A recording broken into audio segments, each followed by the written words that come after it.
আপনি দেখুন এখন যে যার মতো সব এসআইআর এর পেপার গুছানোর জন্য ব্যস্ত। হিয়ারিং এ ডাক পড়বে, কার ডাক পড়বে তা কেউ বলতে পারছে না, বুঝতে পারছেন না? কিন্তু বাবাজি, আমার আপনার কবরেও কিন্তু এসআইআর হবে, এটা মাথায় রাখতে হবে। যদি বলেন কেন হুজুর, কিভাবে হবে, কেন হবে? এখন দুনিয়ার জমিনে এসআইআর হচ্ছে, আপনি বাড়িতে ফোন করে নিজের ভাইয়ের সঙ্গে কন্ট্যাক্ট করতে পারছেন, মায়ের সঙ্গে কন্ট্যাক্ট করতে পারছেন। কি কথা ঠিক না ভুল কথা বলেন? নিজের বোনের সাথে কন্ট্যাক্ট করতে পারছেন, তাদের কাছ থেকে পেপারগুলো চেয়ে চেয়ে নিয়ে আসছেন যে 2002 সালের লিস্ট লাগবে, 2025 সালের লিস্ট লাগবে। কিন্তু আপনারা বুকে হাত দিয়ে বলেন তো দেখি, এই দুনিয়াতে আসার সিরিয়াল আছে, যাবার কি কোনো সিরিয়াল আছে? এসেছো একা, যাবে একা, কেউ তো সাথে যাবে না। কবর মাঝে থাকবে একা, সঙ্গী রবে না গো। কবর মাঝে থাকবে একা, সঙ্গী রবে না। এসেছো একা, যাবে একা, সঙ্গে কেহ যাবে না। কবর মাঝে থাকবে একা, সঙ্গী রবে না গো। কবর মাঝে থাকবে একা, সঙ্গী রবে না। সাথে যাবে আমল নামা, আর তো কিছুই যাবে না। গহীন গড়ে যেতে হবে, গহীন গড়ে যেতে হবে, ওটাই আসল ঠিকানা। কবর মাঝে থাকবে একা, সঙ্গী রবে না গো। কবর মাঝে থাকবে একা, সঙ্গী রবে না। কবর মাঝে আসবে রেখে তোমার সাদের চাঁদ মুখানা। আপন আপন ভাবো যাদের, আপন আপন ভাবো যাদের, কেউ তো আপন হবে না। কবর মাঝে থাকবে একা, সঙ্গী রবে না গো। কবর মাঝে থাকবে একা, সঙ্গী রবে না।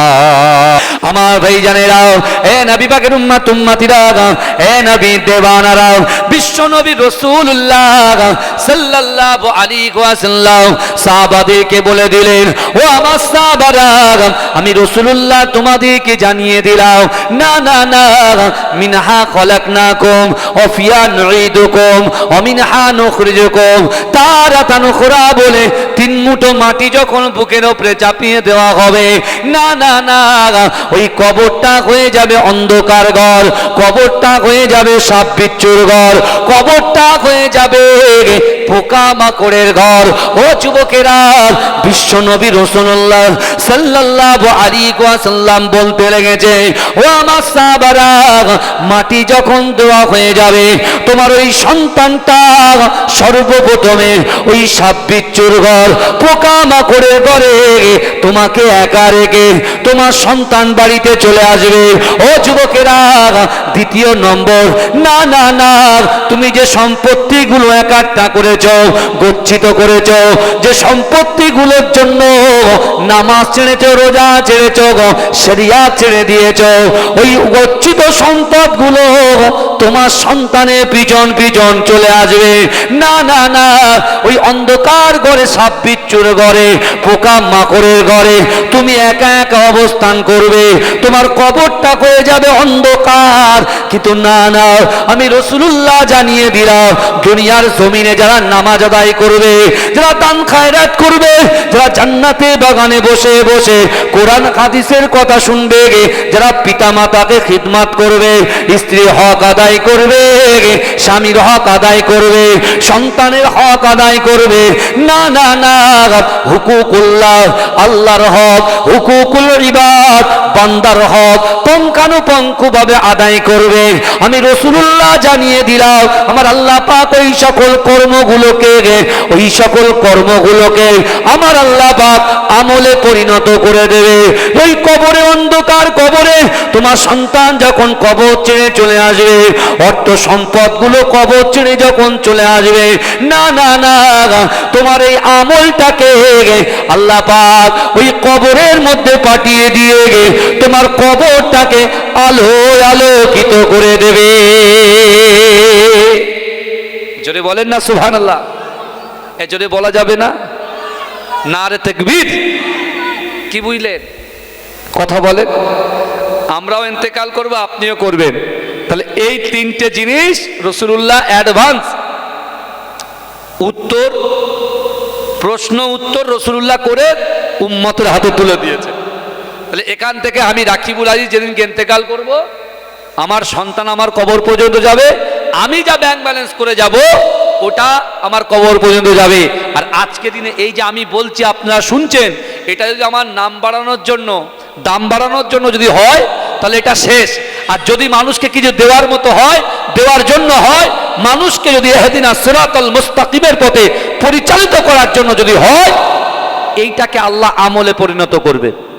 আপনারা যে 2 ঘন্টা বসে আছেন, এই যে কোরআন শুনছেন, হাদিস শুনছেন, এটাকে আল্লাহ আমলে পরিণত করে আপনার সন্তান যখন কবর ছেড়ে চলে আসবে, আপনার অর্থ সম্পত্তি যখন কবর থেকে চলে আসবে, আপনার এই 2 ঘন্টা বসার যে সওয়াব, যে আমল আল্লাহ পরিণত করে ওই কবরের ভিতরে তোমার কাছে পাঠিয়ে দেবে। জোরে বলেন, জোরে বলবেন না? চিৎকার দিয়ে হবে না সুবহানাল্লাহ? আল্লাহ রসুল এই কথা বলতে যে আল্লাহ রসুল কোরআনে একটা আয়াত তেলাওয়াত করলেন সাহাবাদের মাঝখানে, কি ফালা তাকুল্লাহুমা উফি ওয়ালা তানহারহুমা ওয়া কুল্লাহুমা কওলান কারীমা। আল্লাহ বলছে, বান্দা তোমাদের আচার আচরণে, তোমাদের ব্যবহারে তোমাদের পিতামাতা যেন উফ শব্দ না করে। কি শব্দ না করে? উফ শব্দ না করে। ভালো করে বোঝেন। তাহলে আমাদের ব্যবহার, আচার আচরণ, আমাদের ভদ্রতা, নম্রতা, পিতামাতার প্রতি কতটা সহনশীলতা হওয়ার দরকার, এটা আপনি নিজেকে প্রশ্ন করে দেখেন। আল্লাহর রসুলের সাহাবা যখন এই আয়াতটা শুনলেন, এই কোরআনের ব্যাখ্যাটা রাসূলুল্লাহর কাছ থেকে শুনলেন, সঙ্গে সঙ্গে ওই সাহাবাটা চিক মেরে কেঁদে উঠলেন।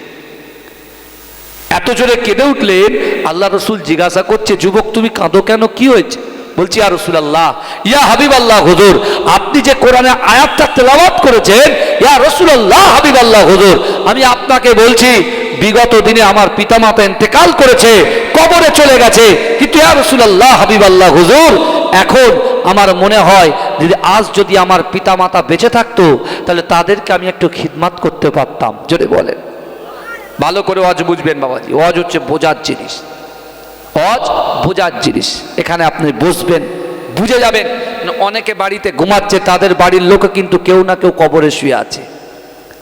সে বাছা বোঝে না যে আমি যদি 2 ঘন্টা বা 8 ঘন্টার জন্য জান্নাতের বাগানে এসে বসে যাই, তাহলে আমার আপনার বসার জন্য ওই কবরবাসীর কবরে আল্লাহ সওয়াব পৌঁছে দেবে। জোরে বলুন, জোরে বলবেন না? চিৎকার দিয়ে হবে না সুবহানাল্লাহ? নারে তাকবীর, নারে তাকবীর। গড়েছ তুমি এই পৃথিবী জাহান, আল্লাহ মহান তিনি, আল্লাহ মহান। গড়েছ তুমি এই পৃথিবী জাহান, আল্লাহ মহান তিনি, আল্লাহ মহান। আল্লাহ মহান তিনি, আল্লাহ মহান। আল্লাহ মহান তিনি, আল্লাহ মহান। আল্লাহ মহান তিনি, আল্লাহ মহান। তুমি হাসাও, তুমি কাঁদাও, অন্ধ বোবাকে রিজিক যোগাও। করলে হাহাকার তৃষ্ণা পিপাসার, মিষ্টি পানিতে প্রাণটা ভেজাও। হয়নি হবে না তোমার সমান, আল্লাহ মহান তিনি, আল্লাহ মহান। আল্লাহ মহান তিনি, আল্লাহ মহান। আল্লাহ মহান তিনি, আল্লাহ মহান। সূর্য ওঠে রোজ পূর্ব আকাশে জ্যোৎস্না চড়াই চাঁদ, রাত্রি আকাশে অশান্ত এই মন শান্ত হয়ে যায় তোমারই দেওয়া বৃষ্টি বাতাসে, হয়নি হবে না তোমার সমান। আল্লাহ মহান তিনি, আল্লাহ মহান, আল্লাহ মহান তিনি, আল্লাহ মহান, আল্লাহ মহান তুমি, আল্লাহ মহান। তুমি বাঁচাও, তুমি মরণ দাও, তুমি বাঁচাও, তুমি মরণ দাও, পড়লে বিমারে তুমি শেফা দাও। ধনী গরিব হয় তব ইশারায়, গরিব ধনী হয় যদি তুমি চাও, হয়নি হবে না তোমার সমান। আল্লাহ মহান তিনি, আল্লাহ মহান, আল্লাহ মহান তিনি, আল্লাহ মহান, আল্লাহ মহান তিনি, আল্লাহ মহান। আল্লাহুম্মা, জোরে জোরে পড়েন বাবাজি, জোরে জোরে পড়েন।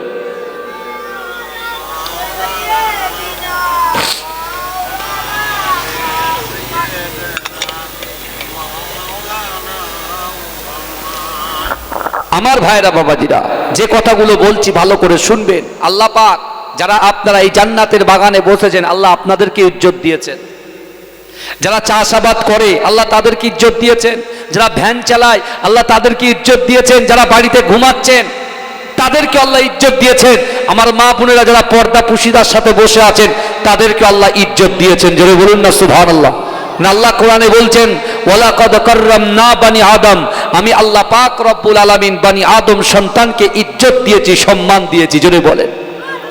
আপনি কি জানেন আল্লাহ আমাদের কতটা ভালোবাসে, কতটা মোহাব্বত করে? দুনিয়ার জমিনে আমরা মানুষকে বলি মানুষ খোড়া, কানা, বেকা, টেরা, বলি কি বলি না? অনেকে বলে মুখ বেকা, ঘাড় বেকা, নাক বেকা, বলে কি বলে না? কথা বলেন। হ্যাঁ, এইসব আলোচনাগুলো কোথায় হয় বলেন তো? পুকুরের পাড়ে হয়, চায়ের দোকানে হয়, মাচায় হয়, দোকানে হয়, হয় কি হয় না? কথা বলেন। এ যুবকেরা ভালো করে বোঝার চেষ্টা করো, বুকে হাত দিয়ে বলো, আল্লাহর সৃষ্টি জীব কখনো খারাপ হতে পারে? কারোর ক্ষমতা আছে? আমাদের ভারতবর্ষে সব থেকে ধনী ব্যক্তির নাম কি বলেন তো? মুকেশ আম্বানি। এই বুঝতে পেরেছেন? মুকেশ আম্বানি, বুঝতে পেরেছেন না? কোটি কোটি টাকা, কোটি কোটি টাকা তার থাকতে পারে, কিন্তু তার ইমান নেই। আছে? ইমান আছে? হ্যাঁ, তার ইমান নেই। আমরা তাকে নিয়ে আমরা ভাবার সময়ও নেই। কিন্তু একজন ভ্যান চালক যে ভ্যান চালিয়ে খায়, দিন আনে দিন খায়, নুন আনতে পান্তা ফুরায়, তার ভিতরে ইমান আছে, তার কিন্তু সম্মান আছে। জোরে বলুন, জোরে বলুন। তাই বলে বলবেন যে তাহলে কি মনুষ্যত্ব থাকবে না? অবশ্যই। ইসলাম এমনই একটা ধর্ম, ইসলাম এমনই একটা জীবন বিধান। ইসলাম শান্তির পথ দেখায়। ইসলাম মানুষের সাথে মানুষের ভ্রাতৃত্ব শেখায়। ইসলাম জাতি, ধর্ম, বর্ণ নির্বিশেষে প্রত্যেক মানুষকে ভালোবাসা শেখায়। জোরে বলুন, জোরে বলবেন না? ইসলামের মধ্যে আমার প্রফেট হযরত মুহাম্মদ মুস্তাফা সাল্লাল্লাহু আলাইহি ওয়াসাল্লাম নিজেই বলেছেন, যদি কোনো গায়ের কম তোমাদের কাছে আসে, এসে যদি কিছু চায়, তাদের যদি কোনো কিছু ইচ্ছা হয়, তোমাদের যদি সেই ক্ষমতা থাকে, তোমরা সেই ক্ষমতা দিয়ে তাকে অর্থ দিয়ে হোক, বুদ্ধি দিয়ে হোক, ইজ্জত দিয়ে হোক, তার মনের যে আশা সেগুলোকে তোমরা পূরণ করে দেবে। জোরে বলুন, জোরে বলবেন না? ইসলাম মানে হচ্ছে শান্তি। ইসলাম মানে কি বলেন? ইসলাম মানে হচ্ছে শান্তি। আমার ভাইরা, আল্লাহর রসুলের একজন সাহাবার নাম বলবো, যে সাহাবা কোন কোন কিতাবে লেখা আছে 250 বছর হায়াত পেয়েছেন, আবার কেউ কেউ বলছেন 280 বছর হায়াত পেয়েছেন। সেই সাহাবার নাম বলতে পারবেন? আপনারা সব জানেন, বলতে পারবেন কেউ? সেই সাহাবার নাম হচ্ছে হযরত সালমান ফারসি রাদিয়াল্লাহু তাআলা আনহু। জোরে বলেন, জোরে বলবেন না সুবহানাল্লাহ। আল্লাহর রসুল যখন মক্কাতে দিন প্রচার করছেন, বিশ্বনবী মুস্তাফা যখন মক্কাতে দিন প্রচার করছেন, এই যুবকেরা ভালো করে বোঝেন, আল্লাহর রসুলের এই সাহাবা হযরত সালমান ফারসি তিনি পারস্যে আছেন, ভালো করে বোঝেন, তিনি পারস্যে আছেন। হঠাৎ করে তিনি চিন্তা করছেন যে না, ওনার হিস্ট্রি যারা পড়েছেন আপনারা জানবেন, অলরেডি দুটো ধর্ম তিনি গ্রহণ করেছেন। একটা ধর্ম গ্রহণ করার পরে সেই ধর্ম যখন তাকে শান্তি দিতে পারছে না, তখন তিনি আরেকটা ধর্ম গ্রহণ করলেন, খ্রিস্টান ধর্ম গ্রহণ করলেন। খ্রিস্টান ধর্ম গ্রহণ করার পরে তিনি সেখানেও শান্তি পাচ্ছেন না। তিনি মনে মনে চিন্তা করছেন যে বয়স হয়ে যাচ্ছে, তা আমি কোন ধর্মে গেলে শান্তি পাবো। খ্রিস্টান ধর্ম যাজক যিনি আছেন তার কাছে গিয়ে তিনি বলছেন যে আপনি একটু বলে দেন, আপনি একটু বলে দেন, আমি এ ধর্মের মধ্যে শান্তি পাচ্ছি না। আপনি এমন একটা ধর্মের কথা বলুন যে ধর্মের ভিতরে শান্তি আছে, নম্রতা আছে, ভদ্রতা আছে, আপনি একটু আমাকে বলে দেন। এই ধর্মযাজক কি বলছে জানেন? সালমান ফার্সিকে বলছে, আমার কাছে এসো, এই কথাটা তুমি কাউকে লিক আউট করবে না, কাউকে বলবে না, তুমি আমার কাছে এসো। তুমি যদি এই কথাগুলো কাউকে বলো তাহলে আমাকে কিন্তু জীবনহানি হতে পারে, আমার জীবনটা চলে যেতে পারে। সালমান ফার্সি বলছে, জি না, আমি কিছু বলবো না, আপনি বলুন না, আমি শান্তি চাই, আমি শান্তি চাই। ধর্মযাজক বলছে, শোনো, তোমাকে পাহাড়ের দেশে যেতে হবে, বালুকণাময় দেশে যেতে হবে।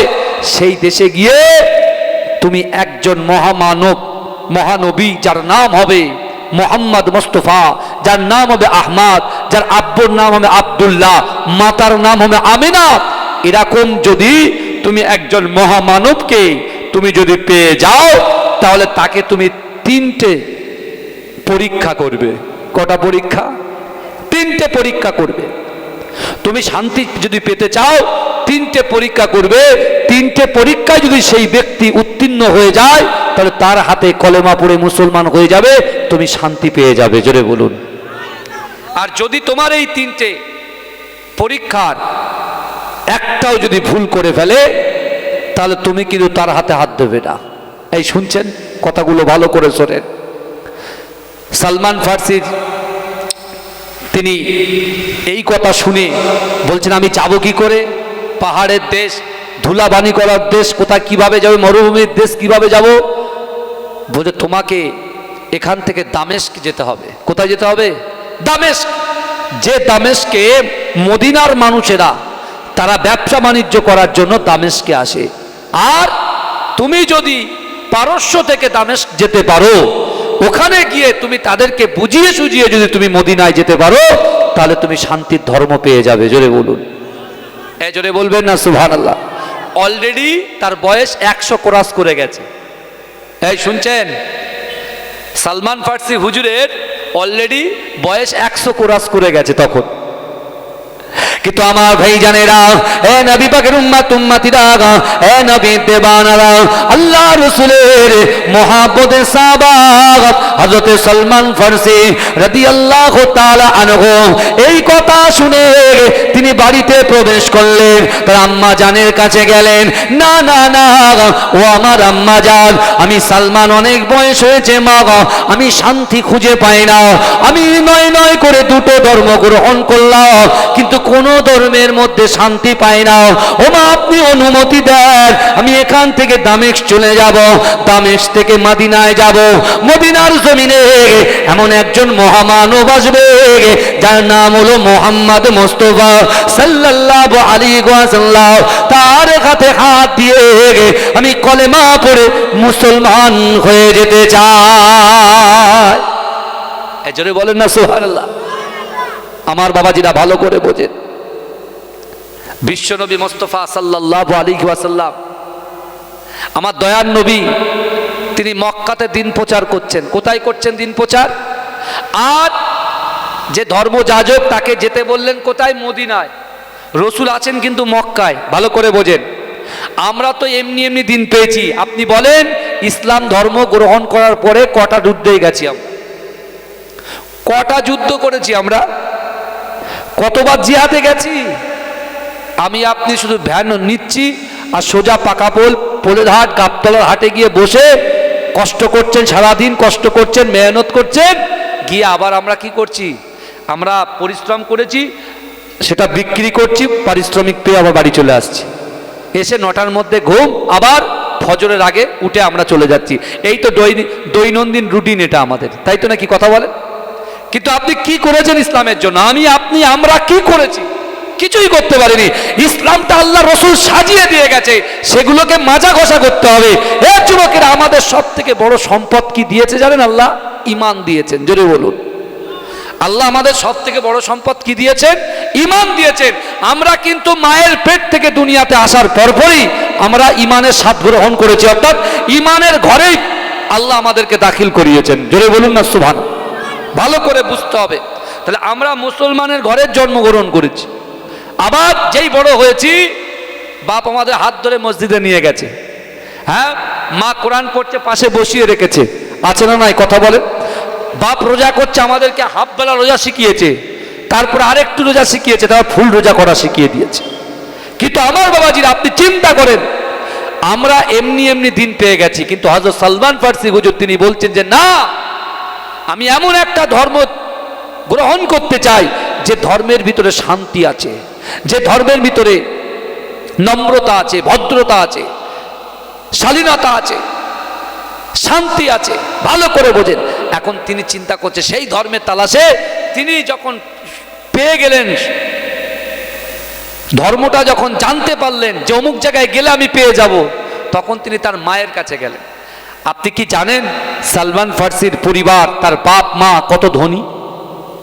আল্লাহ তাদের প্রচুর সম্পত্তির মালিক করেছেন, অর্থ দিয়েছেন, সম্পত্তি দিয়েছেন, শাহী খানা, শাহী পোশাক, শাহী থাকার জায়গা।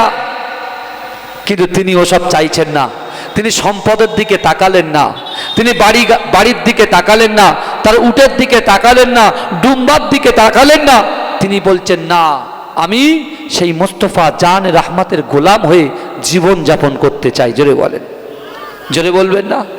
মাকে যখন বলেছে মা আপনি অনুমতি দেন, মা তখন বলছে হবে না, আমার একমাত্র বেটা চলে যাবে, আমাদের পুত্র চলে যাবে, আমাদের রাজ দরবার ফেলে আমার ছেলে চলে যাবে, এটা কখনো হতে পারে না। মা কি করেছে? লোক দ্বারায় সেই সালমান ফার্সির পায়ে বেড়ি লাগিয়ে দিয়েছে, শিকল লাগিয়ে দিয়েছে, হাতে শিকল লাগিয়ে দিয়েছে, পায়ে শিকল লাগিয়ে দিয়েছে। সালমান ফার্সি কাতরাচ্ছে, মাম্মা জান আপনি ছেড়ে দেন, আমি মদিনায় যাব, মোস্তফা জান রাহমাতের গোলাম হয়ে যাব, আপনারা কেন আমাকে আটকে রাখছেন? কোনো মা তার সন্তান চলে যায়, কোনো মা কি বরদাস্ত করতে পারে? কথা বলেন। হ্যাঁ, আমাদের সন্তানরা মাঝে মাঝে রাগ করে বেরিয়ে চলে যায়, মায়েরা কিন্তু হা করে তাকিয়ে থাকে কখন সন্তানটা আসবে, একসঙ্গে খাবো, আছে না নাই কথা বলেন। কিন্তু আমার ভাইরা, বহুদিন হয়ে যায় সালমান ফার্সিকে ধরে ঘরে বন্দি করে রেখেছে। কিন্তু এবারে সালমান ফার্সির বাপ মা যখন বেরিয়েছেন, তার একমাত্র বোনকে ডেকে বলছেন সালমান ফার্সি, বলে বোন তুমি তো আমার কষ্ট বোঝো, বোন তুমি আমার এই বেড়িটা খুলে দাও না, একবার খুলে দাও। বোন তখন দীর্ঘদিন ধরে ভাইয়ের যে আর্তনাদ তিনি দেখলেন, সহ্য করতে না পেরে সাথে সাথে সালমান ফার্সির পায়ের বেড়ি, হাতের বেড়িটা খুলে দিয়ে বোন তার জন্য গচ্ছিত কিছু সম্পদ তার হাতে তুলে দিয়ে বলছে, ভাই যান, আপনি আপনার যে ধর্ম, আপনি আপনার যে মন যেটা চাই আপনি সেটাই করেন, আপনাকে আর আমি বিশেষ করে আপনাকে বাধা দেব না। জোরে বলুন। সালমান ফার্সি পারস্য থেকে ছুটলেন, কত কষ্ট, না কোনো গাড়ির ব্যবস্থা, না কোনো যানবাহনের ব্যবস্থা। তিনি একটা পুটুলি গাঠুরি টাকা অর্থ সম্পত্তি নিয়ে, কিছুটা নিয়ে তিনি দামেস্কের উদ্দেশ্যে রওনা হলেন। দামেস্কে যখন পৌঁছালেন কষ্ট করে, তার পায়ের গোস্তগুলো সব ফসকা পড়ে গেছে, কেটে ছিঁড়ে গেছে, গোস্তগুলো সাইড হয়ে গেছে। কিন্তু সে হাঁপাতে হাঁপাতে দামেস্কে গিয়ে মদিনার মানুষদের সঙ্গে কোথায় খুঁজবে, একটা জায়গায় দেখছেন প্রচুর লোকজন আছে, সেখানে গিয়ে তার মনের ভাষাটাকে প্রকাশ করলেন যে আমি আপনাদের সঙ্গে কেউ আছেন, একটু আমাকে মদিনায় নিয়ে যাবেন। ভাই মুনাফেক কিন্তু সব জায়গায় আছে, বুঝতে পারছেন না? মুনাফেক সব জায়গায় আছে, প্রত্যেকটা মজলিসে সব জায়গায় থাকবে। আপনি যেখানে যাবেন সেখানে আপনি মুনাফেক পেয়ে যাবেন, বিশ্বাস করুন। কারণ কোরআন শরীফে আল্লাহ নিজেই বলেছেন, ইন্নাল মুনাফিকিনা ফি দারকিল আসফালি মিনান নার। বুঝতে পেরেছেন না? মুনাফিকদের সর্বনিম্ন স্থান হচ্ছেন কি? জাহান্নামের সর্বনিম্ন স্থানে মুনাফিকদের জায়গায়, সব জায়গায় আছে, ভালো করে বুঝবেন আমার ভাইরা। বিশ্বনবী মুস্তাফা সাল্লাল্লাহু আলাইহি ওয়াসাল্লামের যে মুহাব্বতের সাহাবার কথা বলছে, যুবক ভালো করে বোঝো।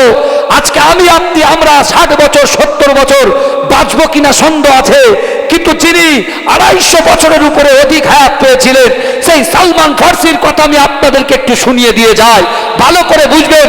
তিনি যখন দামেস্কে গেলেন, দামেস্কে গিয়ে দামেস্কের মানুষের পায়ে ধরে বলছেন যে আপনারা যদি যা লাগবে, আপনাদের যা চাই আপনাদেরকে সবকিছু দেওয়া হবে।